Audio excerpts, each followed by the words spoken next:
કાવ્ય સર્જનો એમણે કર્યા છે, દલિત કવિતાઓ એમણે જે લખી છે એનો એક કાવ્ય સંગ્રહ પિંજિકા મારી પાસે છે. અને અગાઉ ઘણા બધા કાવ્યો એમના જુદા જુદા મેગેઝિનોમાં પ્રકાશિત થયા છે. લગભગ 80 ની આસપાસથી સાહિત્ય ક્ષેત્રે, દલિત કવિતા ક્ષેત્રે પ્રવૃત્ત છે. અને હાલ એ તાલુકા વિકાસ અધિકારી તરીકે રિટાયર થયા પછી પણ સાહિત્ય ક્ષેત્રે અને બીજી કેટલીક સામાજિક પ્રવૃત્તિઓ ક્ષેત્રે ખૂબ સારું પ્રદાન કરે છે, ખૂબ સારી પ્રવૃત્તિઓમાં સક્રિય છે. એવા ડોડિયા સર પાટણમાં અને પાટણમાં રહીને એની આસપાસના વિસ્તારોમાં દલિત સાહિત્ય અને દલિત સાહિત્યની પ્રવૃત્તિઓ અને સામાજિક પ્રવૃત્તિઓમાં પોતાનું બહુ સારું યોગદાન આપી રહ્યા છે. તો એવા ડોડિયા સર સાથે આપણે સંવાદ કરવાના છીએ, ત્યારે એમની કવિતા વિશે મારે થોડી વાત કરવી હોય તો કવિલોક, શબ્દ સૃષ્ટિ, નિરીક્ષક, કસ્તુરી, કાળો સૂરજ, લોક પડકાર એવા ઘણા બધા મેગેઝિનોમાં, સામયિકોમાં એમના કાવ્યો, ગીત, ગઝલ, સોનેટ વિવિધ સ્વરૂપોમાં એમણે લખેલા કાવ્યો પ્રકાશિત થયા છે. અને એમણે જે કાવ્ય સંગ્રહ આપણને આપ્યો છે પિંજિકા, 2016 હા, એ કાવ્ય સંગ્રહ 2016માં પ્રકાશિત થયું. અને એમાં એમની ઘણી બધી કવિતાઓ આપણે જાણી શકીએ છીએ, વાંચી શકીએ છીએ. બીજા પણ કેટલા કાવ્યો એમની પાસે હજી છે, પૂરું નથી થયું, અને હજી એક કાવ્ય સંગ્રહ એ પ્રકાશિત કરશે, આગળનો કાવ્ય સંગ્રહ આપણને આપશે. એમનું એક કાવ્યથી એક વાત મારી પૂર્ણ કરીશ, અને આપણે વિશેષ પરિચય તો એમના સંવાદમાંથી જ મેળવીશું. પણ ડોડિયા સર જે રીતે દલિત સાહિત્ય ક્ષેત્રે પ્રવૃત્ત છે, અને બીજી જે કાવ્ય સ્વરૂપો એમના મેં જોયા, તો એમાં પણ દલિત અને લલિત બંને પ્રકારની કાવ્યની એની અભિવ્યક્તિ છે એ એક સાહિત્યિક ધોરણોને નિભાવે એ પ્રકારના અહીં એક કાવ્ય હું એમનું પઠન કરીશ. એક બાજુ વાગે છે ઢોલ ને નગારા, બીજી બાજુ ચાખે છે બાવડા તગારા, આ ખફરાતે જેતરમાં ક્યાંય છે ઉતારા, બોલો ને ભાઈ મારા. આખો દી કામ કરતા એ દિલ તો ઉઘાડા, છોત હોય ટાઢ તડકા, બાળતા ઉનાળા, એ લોકના તો કોણ અહીં કરશે રખવાડા, બોલો ને ભાઈ મારા. એક બાજુ થાળીમાં પડ્યું રાખનાર, બીજી બાજુ ઘોડિયાના હોય છે ઉધારા, એવા ઘણાય છે અહીં બેઘર ને બિચારા, શું કરશો ભાઈ મારા, શું કરશું ભાઈ મારા, બોલો ને ભાઈ મારા. એ પ્રકારનું એક રચના બે બાજુ શીર્ષકથી એમના એક મેગેઝિનમાં, દલિત ચેતના મેગેઝિનમાં મેં વાંચી. અને એ રીતે બીજી ઘણી બધી રચનાઓ પિંજિકા એના કાવ્ય સંગ્રહમાં જોવા મળે છે, જેમાં વિવિધ સ્વરૂપોએ એમણે કાવ્ય સર્જન કર્યું છે. એવા એક સર્જક સાથે આપણે આજે સંવાદ કરવા જઈ રહ્યા છીએ. ત્યારે હું આનંદભાઈને, ડોક્ટર આનંદ વસાવા સરને વિનંતી કરીશ કે સર્જક સાથેનો સંવાદ પ્રશ્નોત્તરી રૂપે શરૂ કરે. વસાવા સર.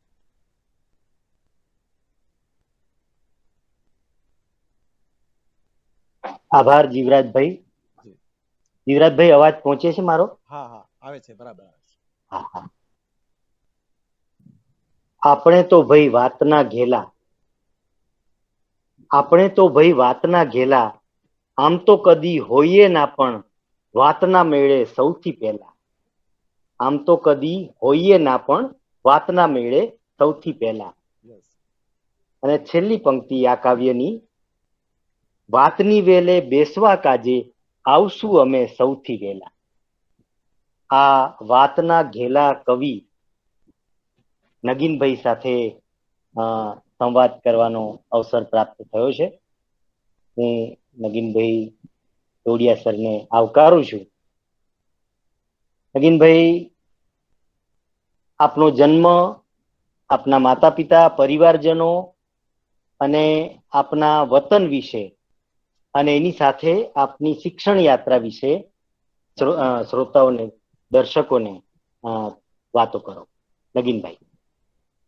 માઇક અનમ્યુટ કરજો ડોડિયા સર, આપનું માઇક મ્યુટ થયું છે, અનમ્યુટ કરો. હા, ઓકે. સમ્યક સર્જક સંવાદ શ્રેણીના સંયોજકો professor doctor Jivraj Parghi sir, professor doctor Ratilal Rohit sir, professor doctor Anand Vasava sir, professor doctor Ramesh Sagathiya સરને નમસ્કાર અને જય ભીમ સહ મને આ શ્રેણીમાં સાકાર કરવા આપનો આભાર માનું છું. આ ઓનલાઈન કાર્યક્રમમાં જોડાનાર સર્વે સર્જકો, સાહિત્યકારો, પત્રકારો અને ભાવકો ચાહકોને મારા નમસ્કાર, જય ભીમ. મારું વતન પાટણ છે. સરકારમાં નોંધાયેલી મારી જન્મ તારીખ 1/6/1951 છે.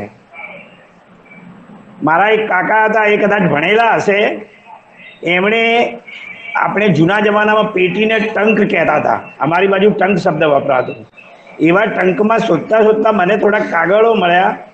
એમાં એમણે લખી રાખેલું કે ઓગસ્ટ 52માં નગીનનો જન્મ થયો. તો મારો જન્મ આ લોકોએ 1/6/51 લખી નાખ્યો સ્કૂલમાં, તો એટલે એ ચાલ્યું. પણ મારે જ્યારે મારો કાવ્યસંગ્રહ પબ્લિશ કરવાનો થયો ત્યારે મેં એવું વિચાર્યું કે મારા કાકાએ જો લખી રાખ્યું છે તો ઓગસ્ટ 52માં મારું નામ નગીન રાખ્યું. તો મેં થોડાક જ્યોતિષના પુસ્તકો જોયા, તો એમાં અનુરાધા નક્ષત્રમાં જેનો જન્મ થાય તો એ વૃશ્ચિક રાશિમાં આવે. એટલે 23-24 એવી 2 તારીખ મને જાણવા મળી. તો પછી મેં એમ નક્કી કર્યું કે 23/8/52 એવી મેં મારી જન્મ તારીખ નક્કી કરી અને મારા સર્જક પરિચયમાં મેં મૂકી છે. મારા માતા પિતા વણાટ કામ કરતા હતા. મારા ફાધર, અમારું પાટણ નગર એક જમાનામાં ગુજરાતનું નહીં, અડધા ભારતનું એમ કે રાજધાનીનું પાટનગર હતું. એટલે ગાયકવાડ સરકારે આખા ગુજરાતમાં જ્યારે 4 જ સ્કૂલો બનાવી, નવસારી, પાટણ, બીજા 2 મને ખ્યાલ નથી, પણ એ પાટણની જે સ્કૂલ બનાવી સરકારે એ મારા પિતાશ્રીનું મોસાળ હતું અને મોટી સરા વણકરવાસ કહેવાય. પણ મારા ફાધરે મને એમ એકવાર કહેલું કે ભાઈ વણવામાં પૈસા વધારે મળતા હતા એટલે એ ભણ્યા નહીં, નિરક્ષર રહ્યા. પણ એમને ગીતો અને કવિતાઓ આવડતી. પછેડીઓ વણતા વણતા કે કચ્છના રબારી પુરુષો અને સ્ત્રીઓની પછેડીઓ, અને એ સ્ત્રીઓ જે કાળા, તમે લોકોએ કદાચ જોયા હશે કે જે લોકો ઊંટ લઈને કચ્છમાંથી આવે છે એ સ્ત્રી પુરુષો, એમાં સ્ત્રીઓ ખાસ કરીને કાળા કપડાં પહેરતી. તો એ સફેદ ઊનમાંથી તૈયાર કરતા મારા ફાધર, ઊનના કપડાં, અને હાથશાળ ઉપર તૈયાર કરતા. અને એ તૈયાર કરતા કરતા જે ગીત ગાતા, દાખલા તરીકે એક ગીત છે જૂની ગુજરાતીમાં ગવાતું હશે કે કાળી ધોળી રાતી ગાય, પીવે પાણી ચરવા જાય. એ ગાતા એ મારા ફાધર ગાતા. કાં તો સુખ દુઃખ મનમાં ન આણીએ, ઘટ સાથે રે ઘડિયા. એ ગાતા ગાતા, એટલે કવિતાની અસર એમ હું માનું છું કે મારા જન્મ સાથે મને મારામાં પ્રવેશી. મારા મધર હતા એ એક સુખી પરિવારના જન્મેલા અને એ વાંચી લખી શકે એટલું ભણેલા હતા. એ પણ રેટીઓ ફેરવતા ફેરવતા ફત્તેસિંહરાવ ગાયકવાડ, જેમને ઊંટી ઝેર આપીને મારી નાખવામાં આવેલા. ઊંટી ઝેર એટલે આજની ભાષામાં જેને સાયનાઇડ ઝેર કહેવામાં આવે છે. એટલે એ ફત્તેસિંહરાવનો રાસડો ગાતી હતી મારી મધર. તો એ મેં સાંભળતા સાંભળતા કવિતાનો લય, કવિતાના શબ્દો મારામાં પ્રવેશ્યા. અને હું જ્યારે 1લા ધોરણમાં દાખલ થયો, અમારી રાજકાવાળા પ્રાથમિક શાળા, 3 માળની પ્રાથમિક શાળાથી 1 થી 7 ધોરણ ચાલતા. તો એમાં મારા 1લા ધોરણના મારા ક્લાસ ટીચરનું નામ મને હજુ યાદ છે, પ્રેમશંકર ભટ્ટ હતું. પણ 1લામાં મેં શું કરેલું મને કશું યાદ નથી. પણ બીજા ધોરણના મારા ટીચર હતા કાંતિલાલ જોશી સાહેબ. આગળ સેજ દાંત હતા અને કાળી ટોપી પહેરતા, જબ્બો અને ધોતી પહેરતા. અને કવિતાનો મને એટલો બધો રસ હતો કે બીજા ધોરણની બધી જ કવિતાઓ મને મોઢે હતી. એટલે મારા સર મને એમ કહેતા કે તારે કવિતાઓ ગવડાવવાની, અને હું મોઢે બધા આખા ક્લાસને કવિતા ગવડાવતો. કવિતા મારામાં એ સમયથી પ્રવેશી. પછી તો પ્રાર્થના થાય, સમૂહ પ્રાર્થના. સમૂહ પ્રાર્થનામાં પણ હું ઊભો થઈને, એ વખતે 3જા ધોરણમાં મેં નોટ બનાવેલી, જુદા જુદા ભજનો, ગીતો, અને એમાંથી હું પોતે તૈયાર કરીને મોઢે પ્રાર્થનામાં ગાતો. એટલે કવિતા મારામાં એ રીતે પ્રવેશી. પ્રાથમિક શાળાનું મેં 1 થી 7 રાજકાવાળા પ્રાથમિક શાળામાં મારું ભણતર પૂરું કર્યા પછી પાટણની એમએન હાઈસ્કૂલમાં હું ધોરણ 8માં દાખલ થયો. 8 થી 11 હું ત્યાં ભણ્યો. ત્યાં સુધી મને ખ્યાલ છે કે મારા કોઈ પણ શિક્ષકે, એ ગુજરાતીના હોય, હિન્દીના હોય કે ઇંગ્લિશના હોય, પણ મને કોઈએ કવિતા વિશે પૂછ્યું પણ નહીં, છંદ વિશે પણ કહ્યું નહીં. છતાં ધોરણ 8માંથી કવિતાઓ ગાવાનો મને રસ. દાખલા તરીકે કલાપીની કવિતા, રે પંખીડા સુખથી ચણજો, આ મને મોઢે થયેલી. અને 11મા ધોરણમાં સાગર અને શશી નામનું કાવ્ય, કાંતનું કાવ્ય આવ્યું. અને અમારા વાઇસ પ્રિન્સિપાલ જયંતિલાલ ખત્રી સાહેબ, એ ફ્રી પીરિયડ મુખ્ય જે શિક્ષક જેનો ક્લાસ હોય એ ના આવે તો એ વખતે બીજા કોઈ શિક્ષક આવે, તો એ ખત્રી સાહેબ વાઇસ પ્રિન્સિપાલ આવ્યા. અને એમણે આવી અને સ્વાભાવિકપણે આવ્યા એટલે છોકરાઓ બોલવા માંડ્યા કે સાહેબ કોઈ કે ગણિત ભણાવો, કોઈ કે ઇંગ્લિશ ભણાવો. મેં કહ્યું સાહેબ ગુજરાતી ભણાવો, મને ગુજરાતીમાં રસ, કવિતામાં રસ હોવાને કારણે. તો એમણે એમ કહ્યું કે ભાઈ હું જે પ્રશ્ન પૂછું એનો કોઈ જવાબ આપે તો હું એ વિષય ભણાવીશ. તો કોઈ બોલ્યું નહીં. મેં કીધું સાહેબ મારે ગુજરાતી ભણવું છે, તમારે જે પૂછવું એ પૂછો. તો એમણે મને પૂછ્યું કે શશી જતા પ્રિય રમ્ય વિભાવરી, આ શબ્દો શેના છે? તો મેં એમને કહ્યું મારા સાહેબને કે આ સરસ્વતી ચંદ્રમાં નવીન ચંદ્ર બોલે છે. ખુશ થઈ ગયા મને કે આવો વિદ્યાર્થી જોઈએ. આખા 1 થી 11 ભણ્યો, 8 થી 11 ભણ્યો, કોઈ સાહેબે મને શાબાશી આપેલી નહીં, પણ આ સાહેબે મને શાબાશી આપી. અને શાબાશી સિવાયનું પણ મને સાંભળવા મળેલું. એક અમારા પીટી ટીચર, કસરતના ટીચર, અને અમારું ગુજરાતી લેતા 11માં. અને કાંતનું જ એક કાવ્ય હતું ઉપહાર નામનું, ફર્યો તારી સાથે, એ કાવ્યમાં એમણે એનો અર્થ કરવામાં ભૂલ કરી. તો મેં એમને કહ્યું સાહેબ આનો અર્થ આમ થાય, આમ ન થાય. મને કે મને ખબર છે તું બહુ હોશિયાર છે, આ પણ મેં જોયું છે ભણતા ભણતા. પછી હું 11માં પછી કોલેજમાં દાખલ થયો. કોલેજમાં હું દાખલ થયો અને કોલેજમાં આર્ટ્સ અને સાયન્સ કોલેજ સાથે ચાલતી. અને કોલેજના જનરલ સેક્રેટરી જીએસની ચૂંટણી, જુદા જુદા કલ્ચરલ સેક્રેટરી ને બધા સેક્રેટરીની ચૂંટણીમાં એસસી સમાજનો એક છોકરો કલ્ચરલ સેક્રેટરી તરીકે ઊભો રહ્યો.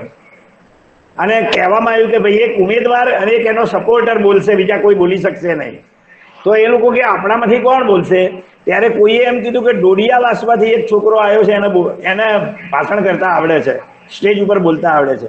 એ લોકોએ મને શોધી કાઢ્યો અને હું બોલ્યો, હિન્દીમાં બોલ્યો. અને સ્વાભાવિક છે કે આ છોકરો ના છૂટાય, ઓછા વોટે હાર્યો હતો. અને એ વખતે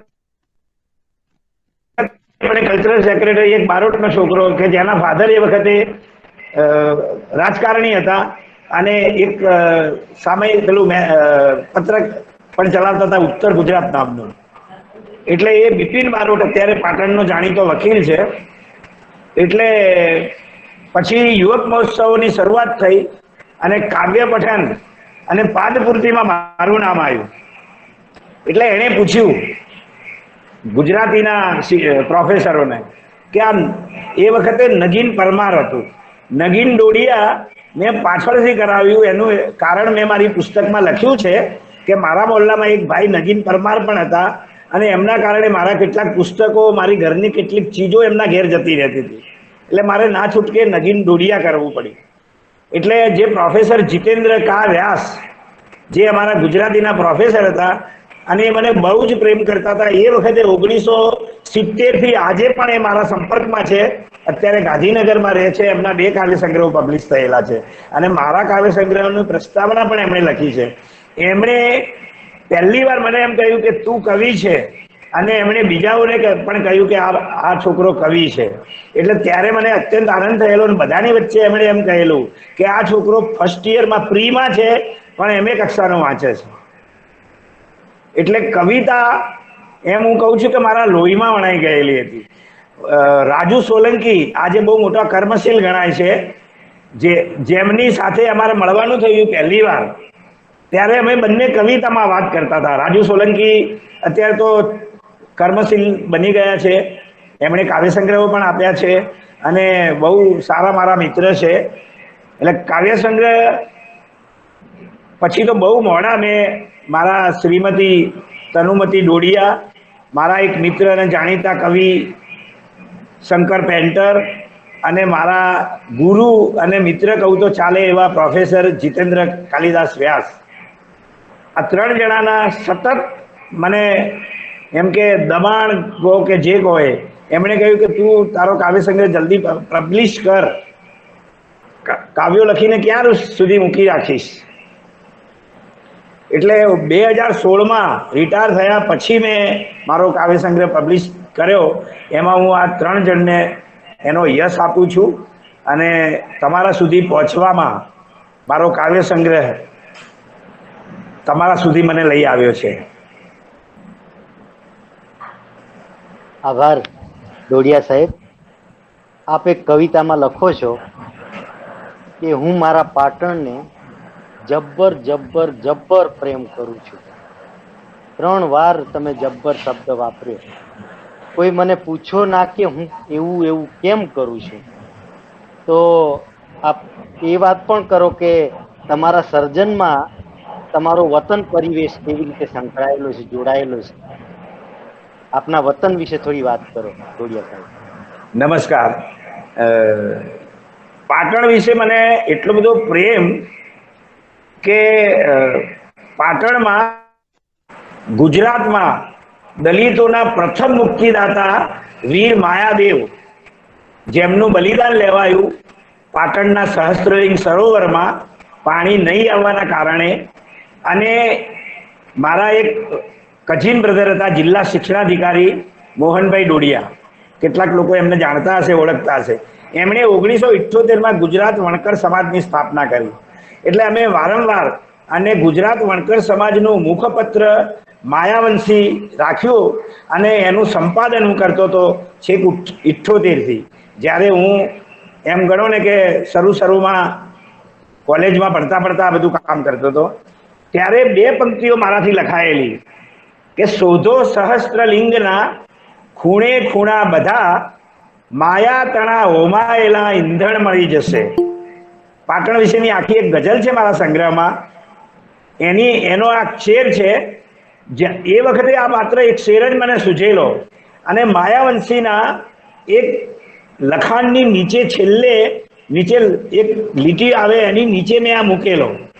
અને એ વખતે જાણીતા એક સંશોધક અને સર્જક ડૉક્ટર દલપતભાઈ શ્રીમાળી, જેમણે હરિજન સંતો અને કવિઓ નામનો દળદાર ગ્રંથ તૈયાર કર્યો છે, અને એની અંદર વીર માયાદેવ વિશે એમણે માયા ટેકરી ઉપર આવીને માયાદેવના એમ કે એમના આખા ખાનદાનનું કે ક્યાંના હતા અને કેવી રીતે આવ્યા ધોળકાથી, અને પછી પાટણમાં કેવી રીતે રહ્યા, એમના વંશજો ક્યાં ગયા, એ બધું લખ્યું. એમણે મહાદેવના ખંડની શરૂઆતના પહેલા પાના ઉપર મારી આ 2 પંક્તિઓ છાપી. ત્યારે મને એમ થયું કે મારી કવિતામાં કંઈક તો છે કે જેને પંડિતો અને વિદ્વાનો પણ સ્વીકારે છે.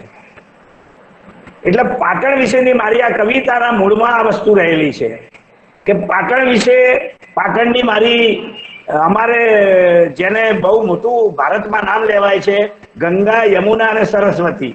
એ સરસ્વતીના તીરે મારું નગર એટલે કે પાટણ વસેલું છે, પણ એ અત્યારે નદી છે જ નહીં. એની પણ ગઝલ મારા સંગ્રહમાં છે કે મારા નગરની એ નદી ખોવાઈ ગઈ, શોધું છું હું ક્યાં હવે સંતાઈ ગઈ. પાટણ વિશે 2-3 કાવ્યો મેં લખેલા છે. મારી કવિતાના સર્જનમાં મને કેવી રીતે લોકોએ મને સ્વીકાર્યો છે એની એક બીજી વાત કરીશ કે એ વખતે કાળો સૂરજ, દલપત ચૌહાણ, રાજુ સોલંકી જેવા મિત્રો અમદાવાદમાંથી પબ્લિશ કરતા હતા, એમની સાથે હું જોડાયેલો. અને મારી એક રચના એમાં, એ પણ મારા સંગ્રહમાં છે, ગરીબોનું ગીત. તમને તો ઠીક હવે માતેલા સાંઢ, અમે દુબળી ગાયોને બગાઈઓ, સુખથી લીધા છે જાણે છૂટાછેડા, અને દુઃખથી કરી છે સગાઈઓ. આ જ્યારે પ્રગટ થઈ કાળા સૂરજમાં, ત્યારે ગુજરાત સમાચારનો એક સાપ્તાહિક શ્રી નામનો આવે છે, અને એની અંદર સરોજ પાઠક, જાણીતા વાર્તાકાર અને કોલમિસ્ટ, અત્યારે તો સ્વર્ગસ્થ છે, એમણે મારી આ બે પંક્તિઓ એમના આર્ટિકલમાં એ સમયે લીધેલી. અને હું ખૂબ વાંચતો, એટલું બધું વાંચતો કે મારા ઘરમાં તો એ લાઈટ પણ નહોતી. હું કોલેજમાં ભણતો તો ત્યાં સુધી, કોલેજ ભણી રહ્યો ત્યાં સુધી મારા ઘરમાં લાઈટ નહોતી. બધા ઘરના સૂઈ જાય, એક મોટો રૂમ, અને જેના રસોડું કહેવાય, જેના અમે ચૂલાનો ભાગ કહીએ, ત્યાં ચૂલાની પાસે મીઠું મૂકવાની એક કુંડાની ઉપર પતરું મૂકીને એના ઉપર કેરોસીનનો દીવો મૂકીને મોડી રાત સુધી વાંચતો હતો. અને એમાં નવલકથાઓ મેં ખૂબ વાંચી, ખૂબ એટલે ધૂમકેતુ, ગુણવંતરાવ આચાર્ય, મોહનલાલ ચુનીલાલ ધામી, ચંદ્રકાંત બક્ષી, રઘુવીર ચૌધરી, આ બધાને મેં ખૂબ વાંચ્યા. મને રઘુવીર ચૌધરીની ભાષા સીધું નહીં કહેવાની, પરોક્ષ કહેવાની, અને ચંદ્રકાંત બક્ષીની કડક ભાષા સીધું કહી દેવાની, એની મારા કવિતામાં કે મારા ઉપર ખૂબ અસર છે, એમ હું સ્વીકારું છું. આજે પણ મેં મારા સંગ્રહમાં, મારા નિવેદનમાં પણ એ લખેલું છે. અને એ વખતે મારી એક કવિતા કાળા સૂરજમાં છપાયેલી, મારું ગરીબોનું ગીત અને બાપ મારો, જેની શરૂઆતની પંક્તિઓ હું કહું છું કે આ દેશનો એ દોષ છે કે જેણે મારા બાપને આ દેશની ભૂમિ ઉપર માથું ઊંચું લઈ જિંદગી પર જીવવા દીધો નથી. આ કવિતા લખ્યા પછી સૌ પ્રથમ અમદાવાદની અંદર જ્યોતિષંગ હોલ છે, એમાં કવિ સંમેલન હતું. મને યાદ નથી સમયગાળો, 80-85ની વચ્ચે હશે. અને મેં રજૂ કરી ત્યારે એ વખતે દિશાના તંત્રી અને જાણીતા પત્રકાર જનસત્તામાં કામ કરતા હતા મૂળજીભાઈ ખુમાર, એ હાજર હતા. હું સ્ટેજ ઉપરથી કવિતા બોલીને ઉતર્યો ને એમણે તરત જ મને એમ કહ્યું, તમારી કવિતા મને આપો, હું અહીંયા છપાવી દઈશ. અને એ વખતે એમણે લોક પડકારમાં છપાવેલી. ત્યારે મને એટલો બધો આનંદ થયો કે મારી કવિતામાં કંઈક તો છે કે લોકો મને સામેથી સ્વીકારે છે. આ મારી કવિતા. પછી મારી એક કવિતા દલિત ચેતનામાં છપાઈ, અને એ કવિતા છેલ્લા પેજ ઉપર છાપેલી. મોહનભાઈ એના તંત્રી, એમના સનના નામે મનોજભાઈ એના તંત્રી હતા. એ કવિતા વાંચીને મધ્ય ગુજરાતમાંથી એક માધ્યમિક શિક્ષકનો મારા ઉપર ફોન આવ્યો. મને કે સાહેબ, આ કવિતા તમે લખી કેવી રીતે? આ તમે જે લખ્યું એ તો મારા જીવનમાં બનેલું છે. મને ખૂબ આનંદ થયો. મેં કીધું, મિત્ર, એમ કહેવાય છે કે કુદરત કવિઓ પાસે લખાવે છે, એમ માની લેજો તમે. તો મારી કવિતામાં જે છે એ તમને અસર કરી ગઈ હોય તો તમારો ખૂબ ખૂબ આભાર કે તમે મને મારી સાથે એ પણ વાત કરી. પછી મારી એક કવિતા જે નયા માર્ગમાં છપાયેલી, એમાં મેં એમ લખેલું કે આજ સુધી અવનવું થાતું રહ્યું આ દેશમાં, ને લોક પણ ગાંડું બની ગાતું રહ્યું આ દેશમાં. બહુ લાંબી કવિતા છે. એ કવિતા છપાયા પછી અમદાવાદના એક કોઈ પેપર ચલાવતા મુસ્લિમ ભાઈનો મારા ઉપર ફોન આવ્યો. મને કે સાહેબ, તમે શું કવિતા લખી છે? હું એમ કહીશ કે મારો ખુદા તમને બહુ તાકાત આપે આવી કવિતાઓ લખવા માટે. એટલે મને આનંદ એ વાતનો છે કે મારી કવિતાઓ લોકો સુધી પહોંચી છે, લોકોએ એને સ્વીકારી છે. અને એટલે કે પાટણ વિશે, પ્રકૃતિ વિશે મારી એક કવિતા છે કે બોલું તો થાય ઊભી કાચની દિવાલ, અને બોલું તો થાય ઊભી કાચની દિવાલ, અને પથ્થરિયું મૌન મને વાગે, આપણે તો સૌ છીએ લક્કડિયું બોલ, પછી સાચુકલા ફૂલ ક્યાંથી ભાગે. ત્યારે હમણાં મારી સાથે ભણતો મારો એક મિત્ર, એ પણ રિટાયર થયેલો, એને મને ફોન ઉપર એમ કીધું કે નગીન, આપણે કોલેજમાં સાથે ભણતા હતા ત્યારે આ તારી કવિતાની ખબર મને નહોતી પડી, પણ આજે મને તારી કવિતાનો અર્થ સમજાય છે. એટલે યુવાનીમાં જ એને નહોતી ખબર પડી કે જ્યારે અમે બધા સાથે ભણતા.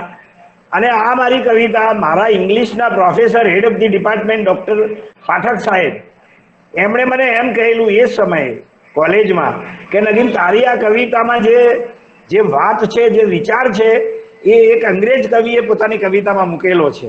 જ્યારે હું તમને કહીશ કે હું સ્પેશિયલ ઇંગ્લિશ સાથે ભણતો હતો. પ્રી ભણ્યા પછી એસવાયમાં હું આવ્યો. મારો ભણવાનો પણ એક આખો ઇતિહાસ છે અલગ. એસવાયમાં તમને નવાઈ લાગશે કે પુસ્તકો વગર હું સ્પેશિયલ ઇંગ્લિશ સાથે ભણતો હતો. Special English, subsidiary Gujarati, second subsidiary Sanskrit સાથે હું ભણતો હતો. અને એસવાયમાં મારે એટીકેટી આવી એક પેપરમાં. સ્વાભાવિકપણે ઘરમાં નોકરીની જરૂરિયાત હતી અને ફાધર વૃદ્ધ થઈ ગયેલા, છતાંય એમનું ભણવાનું ચાલુ હતું. એટલે એ એસવાય પછીના વેકેશનમાં મેં 3 અરજીઓ કરી. જિલ્લા પંચાયત મહેસાણા, જિલ્લા પંચાયત સાબરકાંઠા અને ખેડા જિલ્લા કલેક્ટર. નવાઈની વાત એ છે આપ સૌને કે મને પહેલો ઓર્ડર જિલ્લા પંચાયત મહેસાણાનો મળે છે અને એમાં મને પ્રાથમિક આરોગ્ય કેન્દ્ર શંખેશ્વરમાં એઝ આ જુનિયર ક્લાર્ક મૂકવામાં આવે છે. મારે નોકરીની જરૂરિયાત હતી, હું હાજર થઈ ગયો. એ પછી મને મોડાસા તાલુકા પંચાયતમાં મસ્ટર ક્લાર્ક તરીકે સ્કેરસિટીમાં મૂકવામાં આવે છે. સ્વાભાવિકપણે હું ઘરથી દૂર ન જવાય, માતા પિતાથી દૂર ન જવાય, ઘેર રહેવાય અને ભણી શકાય, એટલા માટે હું ત્યાં ન ગયો. પછી ખેડા જિલ્લા કલેક્ટરનો મને ઓર્ડર આવ્યો નડિયાદ પ્રોપરનો, સહકારી મંડળીઓના ઓડિટર ક્લાર્કનો. આજે મને એમ થાય છે, એ વખતે તો મને કોઈ સલાહ સૂચન આપનારું પણ નહોતું, પણ હું એમાં ગયો હોત તો કદાચ ને હું ક્લાસ 1માં રિટાયર થયો હોત. પણ ઉપરવાળાની કૃપા જે કંઈ હશે, હું એમ માનું છું કે હું આજે જે કંઈ છું એ વિશેષ છું. એ પછી છેક 85-86માં નટુભાઈ સાહેબ, અત્યારે હું માનું છું ત્યાં સુધી મને સાંભળી રહ્યા છે અને સાહેબ અધિક નિયામકમાં રિટાયર થયેલા છે, એમના ડિપાર્ટમેન્ટમાં મેં માહિતી મદદનીશ તરીકેની પરીક્ષા, લેખિત પરીક્ષા 50 કેન્ડિડેટમાં હું 6ઠ્ઠા નંબરે પાસ થયેલો. અને એ વખતે માહિતીના નિયામક હતા એડી દેસાઈ, અને એમણે એકલાએ ઇન્ટરવ્યુ લીધેલો, મને ના લીધો. અને મને જાણવા મળ્યું કે એમના ડિપાર્ટમેન્ટના જે લોકો હતા એમના બાળકોને જ એમણે લીધેલા, એવું મને જાણવા મળેલું. હું તો ઓલરેડી નોકરીમાં હતો એટલે મને કોઈ ચિંતા નહીં મારા મનમાં, પણ એમાં પણ હોત, માહિતી મદદનીશ તરીકે ગયો હોત તો પણ ક્લાસ 1 થયો હોત. પણ ત્યાં પણ હું એમ વિચારું છું કે કુદરતે મને જે સર્જનની શક્તિ આપી છે એટલે મને બધું જ આપ્યું છે એવું હું વિચારું છું. ખૂબ સરસ ટોડિયા સાહેબ. કવિ એ શૂન્યવકાશમાં લખતો નથી હોતો. એના લેખન પાછળ સ્થળ અને કાળની એક આગવી ભૂમિકા હોય છે, અને આપે આપના સર્જનમાં પણ એ વ્યક્ત કરી છે અને સાક્ષાત્કારમાં પણ આપે એ વાતને બહુ સરસ રીતે, સરળ રીતે અમારી સામે પ્રસ્તુત કરી. આપની પહેલી રચના કઈ ડોડિયા સાહેબ કે જે પ્રકાશિત થયા પછી અથવા તો જે લખ્યા પછી તમને આનંદ થયો હોય? બીજો પ્રશ્ન એની સાથે જ જોડાયેલો કે આપના સર્જનની મુખ્ય પ્રેરણા કઈ? કારણ કે બીજી અનેક પ્રેરણાઓ હોય છે, આપણું કુટુંબ, પરિવાર, પરિસ્થિતિ બધું જ, પણ તમારા લેખન પાછળનું નિર્ણાયક અને મુખ્ય પ્રેરક બળ કયું? અને એની સાથે આપના સર્જક તરીકેના ઘડતર પરિબળો ની પણ થોડી વાત કરો. મારી પ્રથમ કૃતિ કઈ લખાઈ એ મેં મારા નિવેદનમાં પણ લખ્યું છે કે મને ખ્યાલ નથી. મને એમ કહેવામાં આવે છે, મારી નોકરી દરમિયાન પણ બધા કહેતા, અને મારા મોહલ્લામાં પણ બધા કહેતા.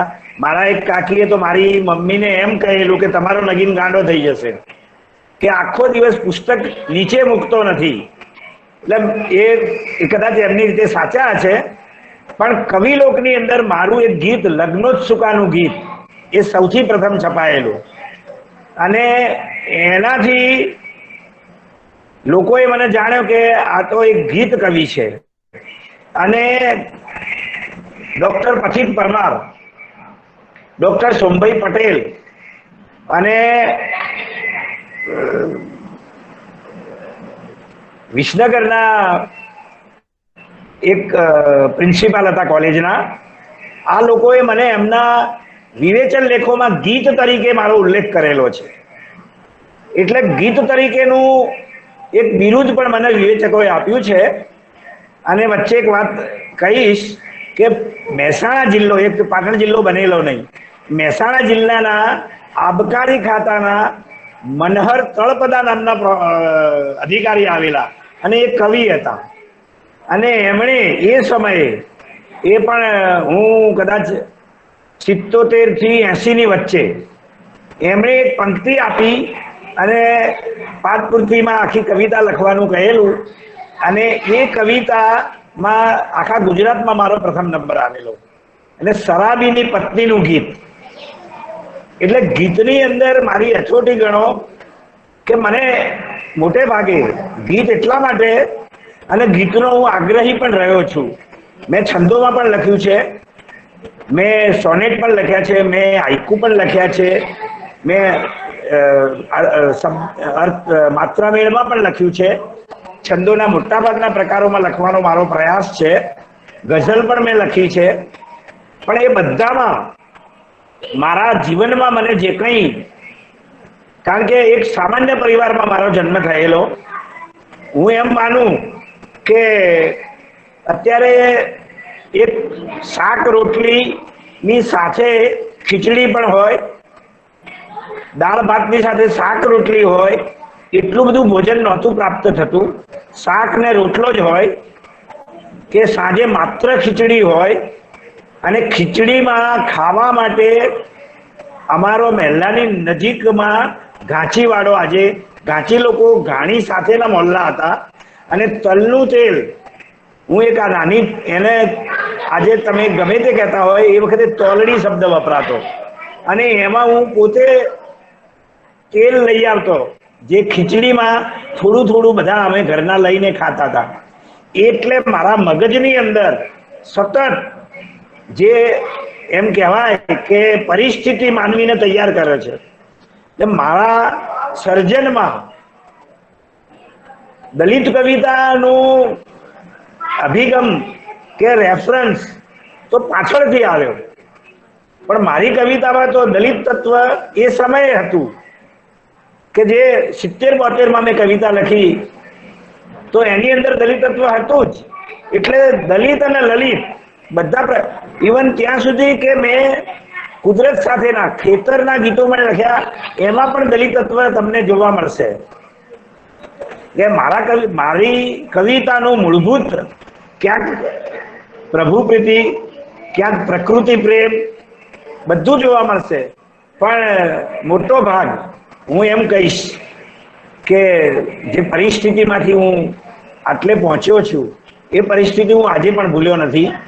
અને પછી તો શું થયું, આશ્ચર્યની વાત વસાવા સાહેબ આપને કહીશ કે SSCમાં કે કોલેજમાં આવે ત્યાં સુધી ડોક્ટર ભીમરાવ આંબેડકર વિશે કશું જ વાંચવા મળેલું નહીં. અને પછી તો એમ કહું છું, અત્યારે યાદ કરીશ, નટુભાઈ પરમાર સાહેબ કે સમાજ મિત્ર ચલાવતા હતા, અને એમણે એકવાર બાબા સાહેબ વિશે એક આખો અંક તૈયાર કરવાનું કહ્યું, ત્યારે એમણે મને પણ આમંત્રણ આપેલું, અને મેં એક આર્ટિકલ ડૉક્ટર આંબેડકર બાબા સાહેબ વિશે લખીને મોકલ્યો હતો. અને એમાં એમણે જે મારા વિશે પરિચય આપ્યો, હું એટલો બધો ખુશ થયો કે નટુભાઈ સાહેબ ક્યાંક ક્યાંક મને સાંભળ્યા હશે, મને સાંભળ્યો હોય એમણે, અથવા તો મારી કવિતા વાંચી હશે, પણ એમણે જે મારું મૂલ્યાંકન કર્યું, જે મૂલ્યાંકન મેં આપ મિત્રોને મોકલી આપ્યું હતું વોટ્સએપ પર, એટલે મને આનંદ એ વાતનો છે કે મને સમજનારા સાહિત્યમાં, પત્રકારિત્વમાં બધા હતા અને એમણે મને સીધો પરોક્ષ રીતે પણ મને બહુ જ નવાજ્યો છે. એ લોકોને હું અત્યારે બહુ યાદ કરું છું, એ લોકોને હું પ્રણામ કરું છું કે મારી કવિતાને એમણે હંમેશા નવાજી છે. ખૂબ સરસ જોડિયા સાહેબ. આમ તો કોઈ દલિત સર્જન કરે ત્યારે જો એમાં દલિતપણાના અંશો ન હોય તો એ પ્રમાણિકતા કેટલી. કોઈક આદિવાસી સર્જન કરે તો એમાં જો આદિવાસીના અંશો ન આવે તો મને તો વ્યક્તિગત રીતે પ્રમાણિકતાના પ્રશ્નો ઊભા થાય કે ભાઈ જાતને ખરેખર જો સાચી રીતે વ્યક્ત કરીએ તો આપણાપણું એની અંદર આવે જ આવે. એટલે આપણે આવે બિલકુલ એ સરસ વાત કરી. અને કારણ કે હું જયારે લખું ત્યારે ગમે એવું લલિત લખું, પણ એ લલિતમાં મારા આદિવાસીપણું વ્યક્ત થાય. આપે એ અનુભવ લખ્યો, આપે એ અનુભવ જણાવ્યો. જરા એક થોડો અમને આપવામાં આવ્યો છે એના કરતા જરા જુદો પ્રશ્ન. આપે ખાસ કરીને કવિતામાં અને ગીતમાં વિશેષ કામ કર્યું, છંદોબદ્ધ રચનાઓ, અછાંદસ રચનાઓ, સોનેટ વગેરે વગેરે. આપે ગદ્યમાં કંઈક લખ્યું છે? અને જો હા તો શું, અને ના તો કેમ નથી? ગદ્યમાં કોલેજમાં ભણતો હતો એ વખતે પણ નિબંધ લેખનમાં હું ભાગ લેતો અને નિબંધો પણ લખતો. અને ક્યારેક મેં દાખલા તરીકે હમણાં વાત કરી એમ નટુભાઈ સાહેબ જેવા કોઈ મને લખવા પ્રેરે તો મેં લખ્યું છે. પણ એમ માનીશું કે કવિતા તરફ હું ઘેલો થયેલો માણસ છું, એટલે ગદ્ય તરફ કદાચ એટલે જ મેં ટૂંકી વાર્તા વાંચી નથી, નાટકો વાંચ્યા નથી, નવલકથાઓ ઢગલાબંધ વાંચી છે, હાસ્ય લેખકો ઢગલાબંધ લેખો વાંચ્યા છે, કવિતાઓ મેં ખૂબ વાંચી છે. અને કવિતાઓ કંઠસ્થ પણ ઘણી બધી છે. અને કદાચ એટલા જ કારણે કે છંદના સીધા અભ્યાસ વગર પણ મેં કવિતાઓ લખી છે. અને પછી જોયું છે કે મારી કવિતા છંદમાં છે જ. એટલે કદાચ એવું હશે કે મારું કવિતાનું ઘેલાપણું મને ગદ્ય તરફ જતા રોકી ગયું હશે, એવું હું માનું છું વસાવ સાહેબ.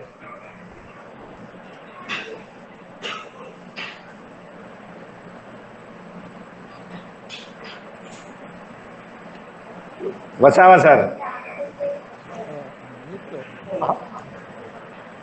હા, વચ્ચે પેલું જે હેંગ થાય છે ને, અટકે છે, હાજી એવું કંઈક હતું. તો ડોડિયા સાહેબ, લેખન માટે આપને કોઈક આપને આપની રુચિને પસંદ હોય એવો કોઈ સમય, એવી કોઈક સામગ્રી, એવું કોઈક પીણું, એવું કંઈક ખરું કે જે લેવાથી તમને લખવાની બહુ મજા પડે? આ પીણું કીધું એમાં એનો જવાબ આપવો ફરજિયાત નથી, પણ આપો તો મજાય પડે. તમે પ્રશ્ન બહુ ઉચિત કર્યો છે, પણ હું કહીશ કે હમણાં સ્વર્ગસ્થ થયા રાધેશ્યામ શર્માજી, એમણે 2012માં દલિત ચેતનામાં મોહનભાઈએ મારો પરિચય છાપ્યો, એના મુખપૃષ્ઠ ઉપર મારો ફોટો મૂક્યો અને પાછળ મારી એક કવિતા છાપીને મારો પરિચય છાપેલો. અને એ વખતે રાધેશ્યામ શર્માજીએ મને એમની પ્રશ્નોત્તરી મોકલેલી. અને એ પછી હું હાલ કહું છું એમ જ મારી આલસ ગણો કે મારી ઘેલછા ગણો, મેં એનો કોઈ જવાબ આપેલો નહીં. શું કહેવાય, થમ્સઅપ ને એવું લેવાના ટેવાયેલા હોય છે. એ લોકો મને સાથે જમવા બોલાવે મને, તો પણ હું કશું એવી લેવા ટેવાયેલો નહીં પહેલેથી. એટલે મને એવી વસાવા સાહેબ એવા કશાની મને જરૂર પડી નથી. Thank you. તમે એવું કહી શકીએ કે તમે જીવન રસ પીધો છે, અને સર્જન માટે એ સૌથી વધારે મહત્વનું પીણું છે. એ તમારા સર્જનમાં અમે વાંચી શકીએ છીએ. સામયિકો સાથેનો તમારો નાતો કેવો? એટલે સામયિકો સામાન્ય રીતે સર્જકના સર્જનને વાચક સુધી લઈ જવાનું કામ કરતા હોય છે. આ સામયિકો ની પ્રકાશન પ્રવૃત્તિ બાબતે તમારું શું કહેવું છે, કે તમને એમને સંતુષ્ટ કર્યા છે કે ક્યાંક ફરિયાદ રહેવા પામ્યા? જોડિયા સાહેબ. સામયિકો માટે વસાવા સર હું એમ કહીશ કે સામયિકો જરૂરી છે. જેમ બાળક જન્મે અને મોટું થાય તો એના ઉછેરની જેટલી જરૂર છે એટલી જ જરૂર સર્જકો માટે સામયિકની છે. સામયિકો ન હોય તો સર્જક એનો સર્જન કેટલે સુધી પહોંચાડી શકે? કદાચ ક્યાંક 5 માણસ ભેગા થાય તો એ બોલે તો 5માંથી એક જ જણ સમજતો હોય અથવા 5માંથી કોઈ ન પણ સમજતું હોય. તો તમને એ પણ વાત કરી લઉં કે અમે પાટણવાડાના વણકર કહેવાઈએ અને પાટણવાડામાં 135 પાટણવાડા વણકરોનું એક શૈક્ષણિક ટ્રસ્ટ બનાવવામાં આવ્યું અને ચાંદખેડામાં અમારા એક બિલ્ડર છે, એ પ્રમુખ હતા અને હું ઉત્તર વિભાગનો પાટણ મહેસાણા બાજુનો હું ઉપપ્રમુખ, અને ત્યાં મેં મારી એક રચના રજૂ કરી અને વણકરોના લગતી હતી, પછેડી વિશેની, અને મેં રજૂ કરી તો ત્યાં 20 થી 25 માણસો હતા, બધા જ વણકરો હતા, પણ કોઈએ મને સરસ એવું કશું જ કહ્યું નહીં. એનો મિનિંગ એ થયો કે સામયિકો એ સર્જકો માટે એટલા માટે જરૂરી છે કે સામયિક વાંચનારો કદાચ એને કવિતામાં રસ નહીં હોય, સાહિત્યમાં રસ ઓછો હશે, નિબંધમાં નહીં હોય, લેખમાં નહીં હોય, વાર્તામાં નહીં હોય, તો કવિતામાં હશે, જેમાં હશે એમાંથી એ પોતે વાંચી લેશે. માટે સર્જક માટે સામયિકોની જરૂર છે અને હોવા જ જોઈએ એવું અંગતપણે માનું છું. અને સર્જકોને સામયિકો જ પોષે છે, એનો સમુચિત ઉછેર કરે છે એવું મારું સ્પષ્ટપણે માનવું છે. જોડિયા સાહેબ, હમણાં સુધી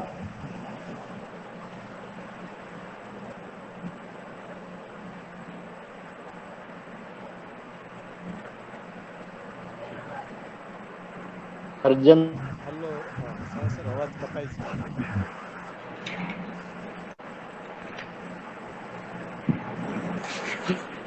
જીવરાજ, ડિસ્ટર્બ આવે છે. અમારો અવાજ કપાયો છે. હા, ઓકે. હા, હવે પહોંચે છે મારો અવાજ? હા, પહોંચે. હા હા, કોઈકનો ફોન આવ્યો, આવે મેં છે. કટ કર્યો, પણ એ વચ્ચે 2 મિનિટ હા એ પરિસ્થિતિ થતી હોય છે. ડોડિયા સાહેબ, હમણાં સુધી જે કંઈ સર્જન થયું એનાથી આપ સંતુષ્ટ છો? અને બીજું કે તમે ભાવિ સમયમાં, આવનારા સમયમાં તમે ગુજરાતી સાહિત્ય ક્ષેત્રે શું આપી જવા માંગો છો, અથવા તો આપની એવી અભિલાષા છે કે આટલું કંઈક મારા દ્વારા થવું જોઈએ, એવું આપના મનમાં શું છે? કવિતા એમ માનું છું કે વિશ્વમાં જે કંઈ ક્રાંતિઓ થઈ, જે કંઈ પરિવર્તનો આવ્યા, કે બહુ મોટા ફેરફારો થયા, એ સ્પષ્ટપણે હું એમ કહીશ કે કવિતાથી થયા છે.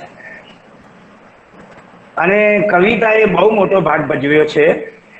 અને હું કવિતા લખું છું. મારી કવિતામાંથી કેટલીક વાર દલિત કવિતાઓ તરફ, હમણાં હું પાટણની અંદર અમારી ગાયકવાડ સરકારે સ્થાપેલી લગભગ 125 વર્ષ જૂની લાઇબ્રેરી શ્રીમંત ફતેશિરાજ સાર્વજનિક પુસ્તકાલયમાં મને જાણો નામનો કાર્યક્રમ, એનો સંયોજક હું છું. અને એની અંદર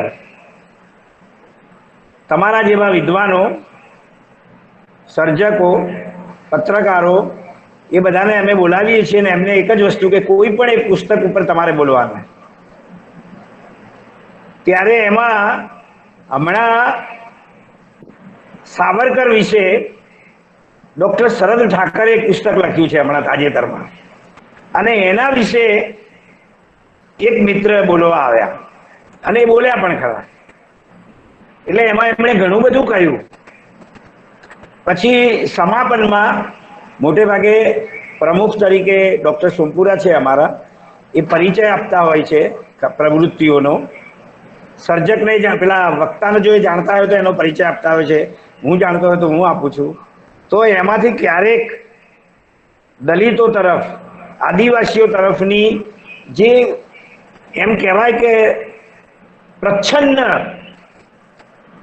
જે અભાવપણું કે તિરસ્કાર જેવી વૃત્તિઓ દેખાતી હોય છે.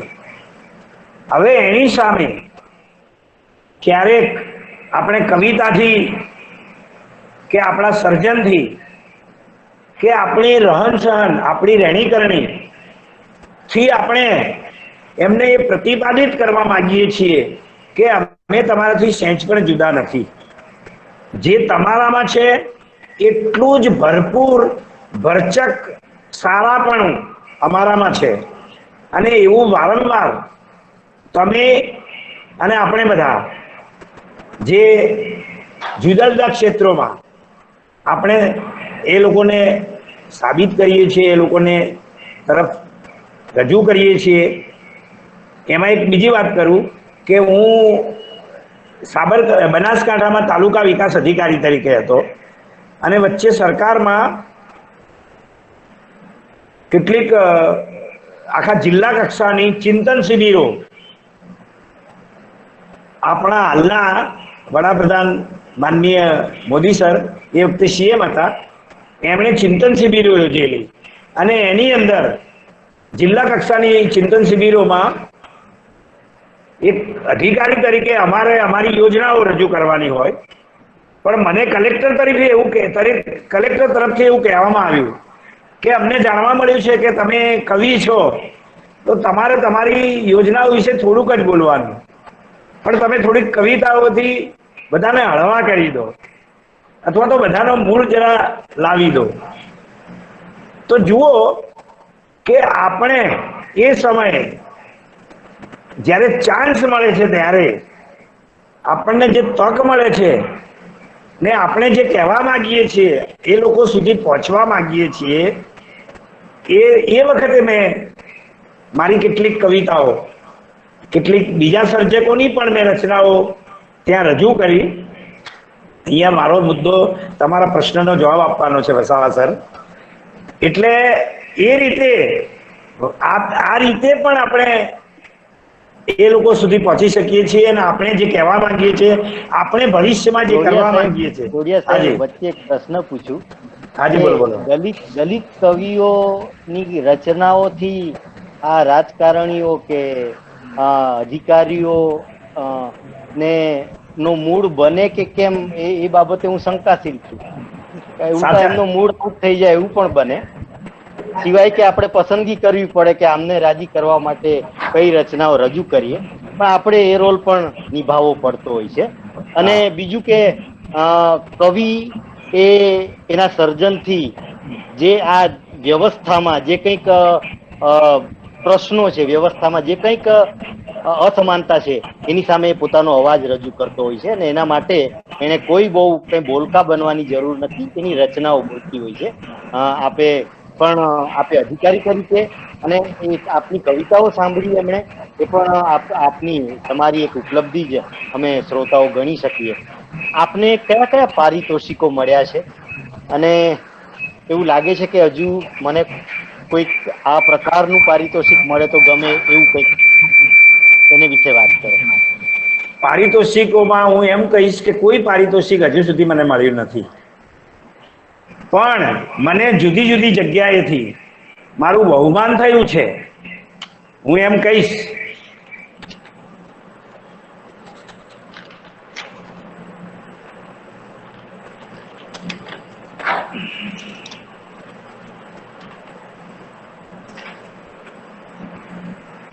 જુદી જુદી જગ્યાએથી મને બહુમાન મળ્યું છે, પણ સર્જક માટે પારિતોષિક એ જરૂરી તો છે જ, એવું 100% માનું છું.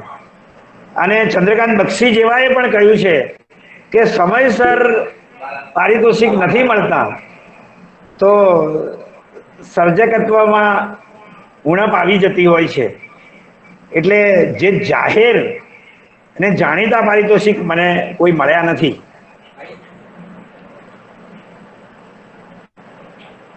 જો કે આ પ્રશ્નનો મારે મન કંઈ એટલું મોટું મૂલ્ય નથી. દલિત સર્જકનું પારિતોષિક એ એના સર્જનથી સમાજમાં શું કંઈક નાનકડો બદલાવ આવી શકે, અથવા તો કોઈ એક બે વ્યક્તિ જાગી શકે, એક બે વ્યક્તિઓ પ્રેમ કરી શકે કે ના દોસ્ત, તમે જે કંઈ કહ્યું છે, તમે જે કંઈ કરી રહ્યા છો એનાથી અમને કોઈક દિશા મળી છે. જો આટલું પણ જો આ સર્જક કરી શકે, સમ્યક સાહિત્યનો સર્જક કે પ્રતિબદ્ધ સર્જક, તો હું એવું માનું છું કે એ એમને મળેલું પારિતોષિક જ છે. અને કોઈ ઓન પેપર પારિતોષિકો એ તો ઠીક છે, કારણ કે હું એ બધું આપણે લલિત ની દુનિયામાં બરાબર છે કે મને રણજીતરામ મળ્યો ને મને કંઈ આ મળ્યો ને તે મળ્યો. બાકી દલિત સર્જક જો એ સમાજને ધ્યાનમાં રાખીને, સમાજની ને પ્રમાણિક રહીને સમાજની નિસ્બતથી લખતો હોય છે. એટલે આપ અમારી વચ્ચે જોડાયા છો, અમારી સાથે સંવાદ કરી રહ્યા છો, એ સ્વયં હું એવું માનું છું કે એક એપ્રિસિએશન છે તમારું. અને અમે તમને એક સર્જક તરીકે સલામ કરીએ છીએ. અને આવનારો સમાજ, આવનારી પેઢીઓ પણ એ રીતે આખી વાતને એ જોશે. તો હું એની સાથે એક પ્રશ્ન એ પણ કરીશ કે આપ સર્જન અને આપની સામાજિક નિસ્બત ને કેવી રીતે જોડો છો? એક સર્જકે પોતાની સામાજિક નિસ્બત બાબતે કેવી રીતે સક્રિય રહેવું જોઈએ અને એ શું કરી શકે? ખાસ કરીને પ્રતિબદ્ધ સર્જકની વાત કરીએ. હું એમ કહીશ કે 80-85માં અનામત આંદોલનો ચાલુ થયા અને ગુજરાત સરકારમાં કર્મચારીઓએ કેટલાક મંડળો બનાવ્યા. ઉત્કર્ષ મંડળ, કદાચ આપણામાંથી કોઈને ખ્યાલ હોય, એ ઉત્કર્ષ મંડળમાં એ વખતે પણ અમે જોડાયેલા હતા. અને ડૉક્ટર નીતિન ગુર્જર, જે બહુ જાણીતું નામ છે, એમની સાથે મોટા ભાગે ગાંધીનગર હોય, અમદાવાદ હોય, પાલનપુર હોય, બધી જગ્યાએ અમે રેલીઓમાં અને બધામાં અમે જતા, આપણી વાતોને રજૂ કરતા, આપણી વાતોને કે આપણી ઈચ્છાઓને કે આપણી મહત્તાઓ કે આપણે શું કરવા માંગીએ છીએ એ બધામાં સક્રિયપણે રહેલા છીએ. અને કવિતા રજૂ કરવાથી અને સમાજની અંદર પણ, દાખલા તરીકે મારા સમાજની અંદર કે મારા વિસ્તારના સમાજમાં હું ગુજરાત વણકર સમાજનો એક સક્રિય સભ્ય, સમાજની અંદર કેટલાક જેમની પાસે સગવડો નથી તો એ લોકોના પુસ્તકો, નોટબુકો પહોંચાડવાનું પણ કામ અમે કરીએ છીએ. સામાજિક પ્રતિબદ્ધતા એમ કહેવાય કે માત્ર કાગળ ઉપર લખીને નહીં, સાથે સાથે એ કરવા જેવા કામો પણ હું કરું છું. અત્યારે પણ, પહેલાં પણ 2-5 વર્ષ પહેલાં અમે સ્પર્ધાત્મક પરીક્ષાઓ માટેના વર્ગો પાટણમાં ચાલુ કર્યા હતા, 2-4 મિત્રો અમે સાથે રહીને. અને હવે અત્યારે પણ થોડા સમય પછી સ્પર્ધાત્મક પરીક્ષાઓના બધા જ સમાજના લોકો, વિદ્યાર્થીઓને સાથે રાખીને કરવાનું વિચારેલું છે. હું એમ કહીશ કે કેટલાક સવર્ણ મિત્રોએ પણ અમને એમ કહ્યું કે તમે બધાને લેવાના હોય તો અમારા વિદ્યાર્થીઓને પણ તમે લેતા હોય તો અમે પૂરો સહકાર આપવા માંગીએ છીએ. એટલે સામાજિક પ્રતિબદ્ધતા માત્ર લેખન પૂરતી મર્યાદિત નહીં, કામોમાં પણ આપણે સક્રિય રહીએ, કર્મશીલ તરીકે કામ કરીએ, એ પણ એટલું જ જરૂરી છે. વસાવા સર, બિલકુલ, આપણે બહુ સરસ વાત કરી. કારણ કે મને લાગે છે કે આપણા સમાજ સામે, ખાસ કરીને બહુજન સમાજ જેને આપણે કહીએ છીએ, એની સામે એકતા અથવા તો અખંડિતતાની સામે સૌથી મોટો પ્રશ્નાર્થ ઉભો છે. આપણે માત્ર આખા ભારતીય સમાજની જે વાત કરીએ તો ત્યાં તો આપણે વર્ણ વ્યવસ્થાથી આપણે ગ્રસિત છીએ અને વ્યથિત પણ છીએ. પણ બીજી બાજુ એ જ પરિસ્થિતિ આપણા સમાજોમાં પણ છે. અને ક્યાંક ક્યાંક ખરેખર તો આધુનિક સમયમાં આધુનિક સમયગાળામાં એ હવે નાબૂદ થવી જોઈએ, તેને બદલે કંઈક એને વળ ચડતો રહ્યો છે. એટલે આપણે એ પ્રકારના વાળાઓને ભેદીને આપણા નાના નાના વર્તુળોને છેદીને પણ માનવ તરીકે એકબીજા સુધી પહોંચીએ એ સર્જક તરીકે આપણું સૌનું કર્તવ્ય છે. તો આપ જે પ્રવૃત્તિઓ કરો છો એને આ સમ્યક સંવાદ સભા એ બિરદાવે છે અને એનું અભિવાદન પણ કરે છે. સાહિત્ય સર્જન માટે આપ કયો ઉદ્દેશને મહત્વનો ગણો, અથવા એનું આપના સર્જનનું પ્રયોજન, તમે કયા હેતુથી આ સર્જન કરો છો, એવો જો કોઈ પ્રશ્ન તમારી સામે મૂકું તો ડોડિયા સાહેબ આપનો જવાબ શું હોય એ બધાની વચ્ચે શેર કરો. એમ હું કહીશ કે જ્યારે મેં સર્જન શરૂ કર્યું ત્યારે તો એમ કહીશ કે પેલું આપણે તો ભાઈ વાતના ઘેલા જેવું છે, પણ સતત વાંચનના કારણે સમાજને શિક્ષણ તરફ લઈ જવાનો, સમાજને બાકીના સમાજોની સાથે સ્થિર કરવાનો કેવી રીતનો પ્રયાસ થઈ શકે, તો એ હું એમ કહીશ કે મારા સર્જન મારફતે, મારા સર્જનને વાંચીને, મારી પાસેથી સાંભળીને કે મારું લખેલું બીજા મારફતે સાંભળીને પણ લોકો એમાંથી કંઈક પ્રાપ્ત કરે. હું જે લખું છું, હું જે કહેવા માંગુ છું, જેની મને અંદરથી પ્રેરણા ઉદ્ભવે છે, તો એ શબ્દોમાં હું મૂકું છું તો એ લોકો સુધી જાય, સમાજમાં જાય, સમાજ એમાંથી કંઈક શીખે. શિક્ષણમાં, સમાજની રહેણીકરણીમાં એ બધું પણ એટલું જ જરૂરી છે કે શિક્ષણ હોય તો સંસ્કાર હોતા નથી. માત્ર શિક્ષણ, હમણાં BAPSના એક સંત આવ્યા હતા પાટણની અંદર, બહુ મોટો કાર્યક્રમ થયેલો, અને એની અંદર એમણે એમ કહેલું કે મોબાઈલમાં જોઈને એક વેલ એજ્યુકેટેડ છોકરાએ બોમ્બ બનાવી નાખ્યો, અને બોમ્બ બનાવીને એણે એના ફાધર ને મધર બહાર નીકળ્યા ને ઘરમાં બોમ્બ મૂકીને એને બહાર ઊભા રહીને બટનથી એણે ફોડ્યો, એનું ઘર તો ફૂટી ગયું, તૂટી ગયું, વેર વિખેર થઈ ગયું, બાજુના પણ નુકસાન થયું. તો માત્ર શિક્ષણ નહીં, શિક્ષણની સાથે સંસ્કાર એ પણ જરૂરી છે. એ વાત હું પહેલેથી સમજુ છું, અને હું એમ કહીશ, કદાચ કોઈને એવું લાગશે વધારે પડતું, પણ મારે ખૂબ સારા સંબંધો દેસાઈ, સોની, પંડ્યા, પટેલ, મારા મહલ્લાની અડીને જે પટેલોનો મહલ્લો છે, અને 1947માં 3 માળના બંગલાવાળો મગનલાલ બટાકાવાળા કહેવાતા શેઠ, એમનો સૌથી નાનો છોકરો મારો મિત્ર હતો. અને તમને આશ્ચર્ય થશે વસાવા સર, હું એટલા માટે કહેવા માંગીશ કે ભણતર કે શિક્ષણ તમને ક્યાં લઈ જાય છે.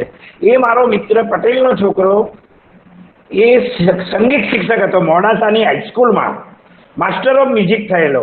એ મારો મિત્ર ધોરણ 8માંથી, એણે રાજકોટની મ્યુઝિક કોલેજમાં એઝ અ લેક્ચરર, અધ્યાપક તરીકે અરજી કરેલી. ત્યાંના નિર્ણાયકો કે ઇન્ટરવ્યુ લેનારાઓએ એને એમ કીધું કે અમે તને પ્રિન્સિપાલ તરીકે લેવા માંગીએ છીએ ભાઈ. હવે મારો અહીંયા કહેવાનો એ મિનિંગ છે વસાવા સર, કે હું નાનપણથી આવા મિત્રો રાખતો હતો, ને આજે પણ મારી પાસે આવા મિત્રો છે. અને એમાં મારું એ કહેવું છે કે આપણે આપણા સર્જનથી કે આપણી રહેણીકરણીથી આપણે બાકીના સમાજની સાથે સમાંતર બનવા માંગીએ છીએ, એ મારે સાબિત કરવું છે. બિલકુલ સાચી વાત. સર્જક તરીકે અને કર્મશીલ તરીકે અને જાગૃત નાગરિક તરીકે આપણે કોઈ વાડામાં બંધાવા કરતા વિસ્તરીએ, અને હું એવું માનું છું કે આપણું વિત્ત છે એ આપણને બીજા સુધી પહોંચાડે. ભલે એમાં કેટલીક ફરિયાદો રહેતી હોય છે, બધું, પણ આપણો પ્રયાસ તો, અને ખાસ કરીને સમ્યક સાહિત્યના ઉપાસકની નો પ્રયાસ તો આ પ્રકારનો જ રહેવો જોઈએ. આપની લાઇબ્રેરી વિશેનો એક પ્રશ્ન કરીશ કે તમારી લાઇબ્રેરીમાં આપે એક વાતનો ઉલ્લેખ કર્યો કે આપે બક્ષીને ખૂબ વાંચ્યા, કારણ કે તળ ને ફળ કેનારા. આપે રઘુવીરને ખૂબ સેવ્યા અને એ વક્ર દ્રષ્ટિએ કરનારા, એમનો પ્રભાવ એમને એના પુસ્તકો હોય જ, પણ આપની લાઇબ્રેરીમાં એવા કયા બીજા લેખકો છે કે જેમની વાત કરવી ગમે, જેમના પુસ્તકો તમારી પાસે છે? હું એમ કહીશ કે મારી પાસે 1000 થી 1500 પુસ્તકો જ છે, અને મોટે ભાગે વિવેચનના પુસ્તકો છે. અને વિવેચનમાં જે આપણા જાણીતા વિવેચકો છે ગુજરાતી સાહિત્યના, અને એમ કહીશ કે એમના લેખો વિશે કે એમની કવિતાઓ વિશે કે એમની સમગ્ર કવિતા, એવા બધા પુસ્તકો મેં વસાવ્યા છે. નવલકથાઓ તો હું વસાવતો નથી એટલા કારણે કે બહારથી જ વાંચી લેવાનું. બહુ સમૃદ્ધ લાઇબ્રેરી છે, અને હું 80-85 એનો કારોબારીનો સભ્ય હતો, અને આજે પણ એ લાઇબ્રેરી જે બહુ મોટી લાઇબ્રેરી છે એનો કારોબારીનો સભ્ય છું. એટલે પુસ્તકો જે મને એમ લાગે કે આ એક્સ્ટ્રા ઓર્ડિનરી છે, તો જ એ પુસ્તકો મેં વસાવ્યા છે. એટલે મારી પાસે 1000 થી 1500 પુસ્તકો હશે. સરસ. એની સાથે જ જોડાયેલો એક પ્રશ્ન કે જો ભારતીય સાહિત્ય અને ગુજરાતી સાહિત્યમાંથી જે બહુજન સર્જકો છે એમાંથી આપને કયા વિશેષ ગમે, એવા 2-5 નામ લેવા હોય તો આપ કોના નામ કહી શકો? બહારનું તો હું એમ કહીશ, હા, બહારનું તો હું એમ કહીશ કે મેં ઓછું વાંચ્યું છે, પણ દાખલા તરીકે નામદેવ ઢસાળ, એમનું, પછી બલુત, એ મરાઠીના 3-4 સર્જક, થોડાક દલિત સિવાયના લાગે જયવંત દળવી,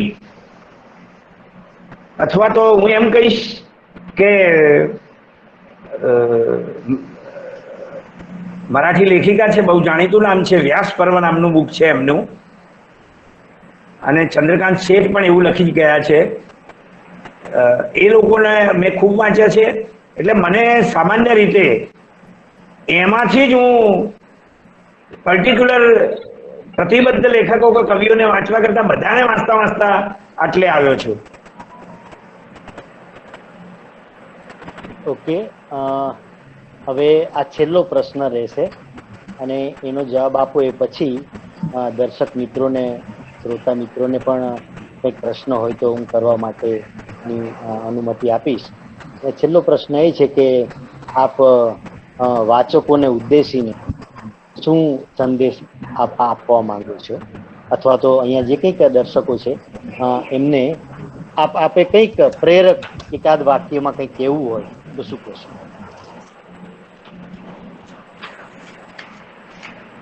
એક થોડીક વાત મારે રહી જાય છે કે હા, મારા કાવ્ય સંગ્રહ વિશે આદરણીય બી કેસરસિંહ સાહેબ, ડૉક્ટર પથિક પરમાર, સાહિલ પરમાર, ધરમસિંહ પરમાર, પીએ પરમાર, આ બધાએ ખૂબ સરસ રીતે વિવેચન કર્યું છે મારા સંગ્રહનું. અને થોડોક સમય લઈને પણ મારે કહેવું છે કે હરિકૃષ્ણ પાઠકે મારા સંગ્રહ વિશે એમ કહ્યું છે કે દલિત કવિઓમાં એક જુદો પડતો સ્વર અને વ્યક્તિત્વ.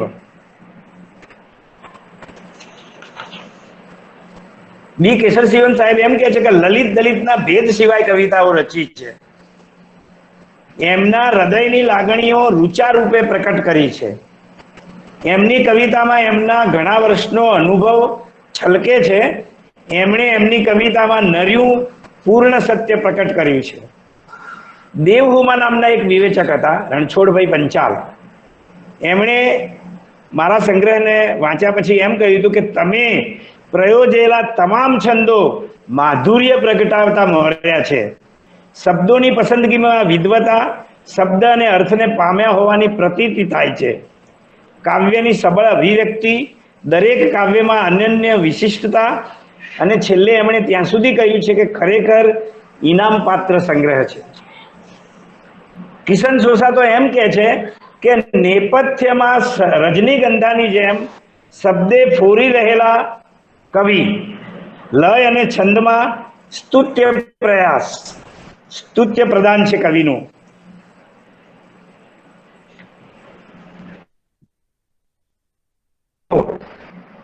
અથવા તો મારા ચાહકો ભાવકોને વિશેષ તો હું એટલું જ કહીશ કે પ્રતિબદ્ધતા એ સમય પ્રમાણે બદલાતી હોય છે, પણ પ્રતિબદ્ધ હોવું એ જરૂરી છે, વાંચવામાં અને લખવામાં. વાંચીશું નહીં તો જાણીશું નહીં. જે વાંચે છે એ વિચારે છે, અને વિચારે છે એ કંઈક કરે છે. માટે મારું એટલું જ કહેવું છે દરેકને કે તમે ભણતો વિદ્યાર્થી હશે કે મોટી ઉંમરનો નાગરિક હશે કે કોઈ અધિકારી હશે કે કોલેજના પ્રોફેસર હશે, એ જેટલું વાંચશે એટલા એ શ્રેષ્ઠ બનશે અને શ્રેષ્ઠત્વને પ્રાપ્ત કરશે. બસ એટલું જ મારું આપને કહેવું છે બધાને. ખૂબ આભાર ડોડિયા સાહેબ. અને જે કોઈક શ્રોતા મિત્રો છે, દર્શક મિત્રો છે, આપણે ડોડિયા સાહેબને હજુ વધારે નજીકથી મળવું હોય તો એમની પિંજિકામાં જવું પડે અને એમના પિંજણથી કેવું પોત વણાયું છે એ આપણે પામવાનો પ્રયાસ કરી શકીએ. પણ અનેક પ્રશ્નો હોઈ શકે, સર્જક સામે વાચકોના અનેક પ્રશ્નો હોઈ શકે, ફરિયાદો પણ હોઈ શકે. જો કે સમ્યક સંવાદની આ શ્રેણીમાં આપણે કોઈ સર્જકની સામે એને મૂંઝવતા કે એને ગૂંચવતા પ્રશ્નો લઈને ન જ જઈએ, કારણ કે આપણો પ્રયાસ એ સર્જકને સાંભળવાનો, સર્જકના વલણને સમજવાનો છે.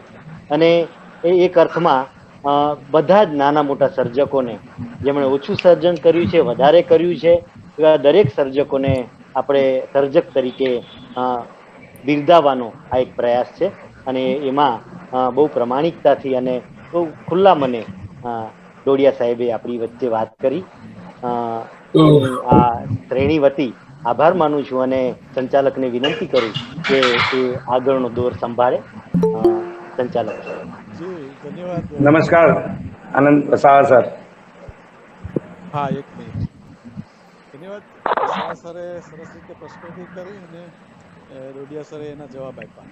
હવે સમય તો ઘણો થયો છે, પણ છતાં ઓનલાઈન જોડાયેલા માંથી કોઈને પણ કંઈ પ્રશ્ન હોય તો એકાદ બે પ્રશ્ન લઈએ અને પછી આપણે સમાપન કરીશું. ઠાકરે સાહેબ આભાર વિધિ કરશે તો પ્રશ્નો કોઈને પૂછવું હોય તો પૂછી શકે. અનમ્યુટ કરો.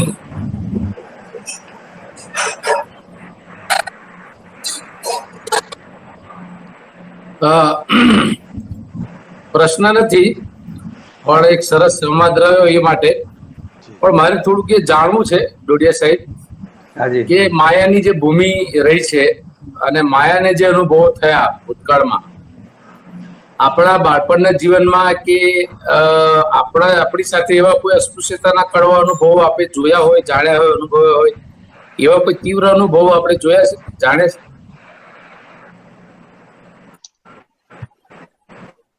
પર્ટિક્યુલર મારી વાત કરતા હોય તો હવે શું છે કે અમે પાટણ શહેરમાં રહીએ છીએ, એટલે ગામડામાં જેવી અસ્પૃશ્યતાઓનો અનુભવ જે સીધો થાય એવો શહેરમાં થતો નથી. પણ એક વસ્તુ 100% છે કે એક ચોક્કસ અંતર રાખીને લોકો ચાલે તો છે જ. ચાલવામાં એટલે અડીને ચાલવું એ અર્થમાં નહીં, પણ જાણતા હોય તો એ આપણાથી દૂર રહેવાનો પ્રયાસ કરે છે, આપણી નિકટ આવવાનો પ્રયાસ નથી કરતા. ને એમાં જે લોકો જાણતા હોય એ ખાસ. દાખલા મેં હમણાં જ વાત કરી કે મારો મિત્ર જે મારી બાજુના પટેલ મોહલ્લાનો છોકરો જ, એ અમે જોડે જ બેસતા હતા, એના ઘરે જ હું બેસતો હતો, પણ છતાં એના મોહલ્લાના બાકીના લોકો તો એ એમ જ સમજે કે આ વણકરનો છોકરો છે, આ બાજુના મોહલ્લાનો છોકરો છે. એટલે આ વસ્તુ તો રહે જ છે. બરાબર છે. એક નાની વાત, સોરી, એક વાત ખાસ રોહિત સર તમને ખાસ કહેવાનું, મુંબઈમાં છો એટલે તમને જાણીને આશ્ચર્ય થશે સર. બાકીના પ્રોફેસર સાહેબોને પણ હું વંદન કરું છું કે મને તમે આ સ્ટેજ સુધી લાવ્યા. મેં હમણાં કહ્યું મને જાણો નામનો કાર્યક્રમ હું કરું છું. સ્ટેજ ઉપર વક્તા, પ્રમુખ અને સંયોજક તરીકે અમે 3 જ હોઈએ છીએ. છતાં પણ તમને આશ્ચર્ય થશે કે પાટણની 2 સમાચારની શું કહેવાય આ ટીવી ઉપર રજૂ થાય છે એને સમાચાર રજૂ કરે છે સ્થાનિક સમાચારો એ ન્યૂઝ ચેનલ લોકલ ન્યૂઝ ચેનલો આ બે ન્યૂઝ ચેનલોમાં સાહેબ આપણને આશ્ચર્ય થશે કે ઈરાદાપૂર્વક મારો ફોટો ન આવે એનું ધ્યાન રાખવામાં આવે છે. પછી સ્થાનિક પેપરોમાં સમાચાર છપાય તો એમાં મારું નામ ન લખાય ત્યાં સુધીનું ધ્યાન રાખવામાં આવે જેવી ચીજ છે. આપણે બધાએ આ સૂક્ષ્મ અસ્પૃશ્યતા છે. બોલો સર, રોહિત સર. ને બિલકુલ, એટલે એ જ જાણવું હતું કે આપ શહેરમાં રહો છો, પણ એ વિસ્તારોમાં આપણા સમાજની સ્થિતિ ત્યારે પણ કેવી હતી ને આજે પણ કેવી હતી, બેમાં તમને શું ફરક લાગે? બેમાં એક વસ્તુ રોહિત સર હું કહીશ આપને કે તમને નવાઈ લાગશે કે હવે તો આ બધું કશું રહ્યું જ નથી અમારા સિટીમાં. તો દરેક જણ પોતાનો જે ધંધો હોય એ કરી શકે છે. તમને બહુ જ અપીલ થાય એવી વાત કરું કે આપણે મૃત ઢોરને ચીરવાની જગ્યાને અમારી બાજુ સાથરી કે એવો શબ્દ છે અથવા તો કુંડા કે છે, એ અમારા મોતીસા દરવાજા વિસ્તાર જ્યાં અમારો મોહલ્લો છે એની બહાર એક જગ્યા હતી જ પહેલેથી. એને અત્યારે કલેક્ટરે દૂર જગ્યા આપી મંજૂર કરીને, તો નગરપાલિકા એ જગ્યા ઉપર કચરો નાખવા માંડી. તો આપણા માણસોએ મૂળ જગ્યા ઉપર પાછા આવી ગયા એમને કશું કહ્યા સિવાય. એટલે અને પેપર અને ન્યૂઝ ચેનલોમાં એના સમાચાર કઈ રીતે પ્રગટ થયા એ જાણવા જેવું સર. એમ કહ્યું કે મૃત પશુઓના વેપારીઓ, આ શબ્દ લખ્યો અને બોલ્યા પણ એ લોકો. આ ફેરફાર જુઓ સાહેબ, મૃત પશુના વેપારીઓ.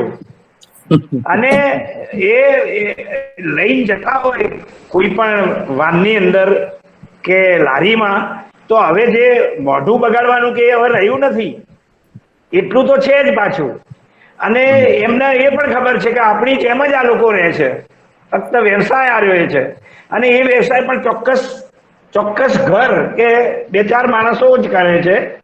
અને એક જમાનામાં સર એક આપને વાત કરીશ, પાટણની નજીક બહુ મોટી પાંજરાપોળ છે.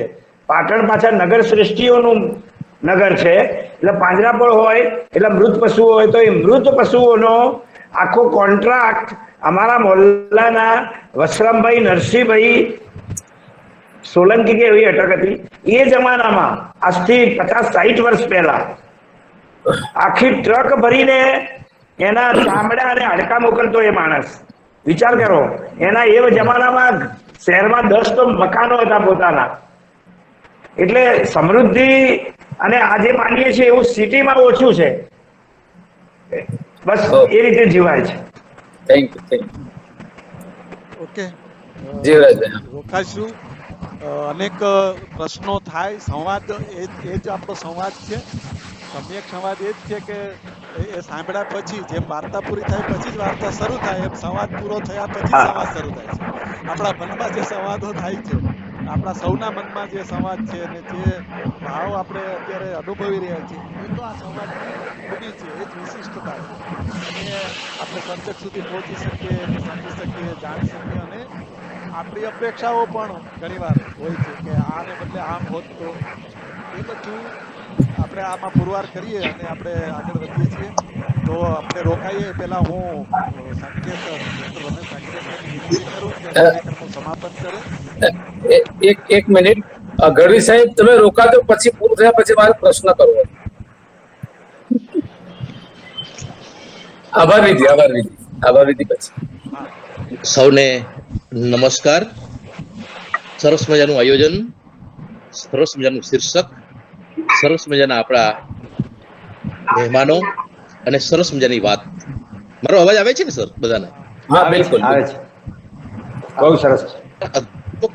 અમારા અધ્યાપકો માટે ખાસ મહત્વની વસ્તુ એ છે કે આપણા સર્જકો જ્યારે કોઈ સાહિત્યનું સર્જન કરે છે ત્યારે એની સામગ્રી કયા પ્રકારની છે,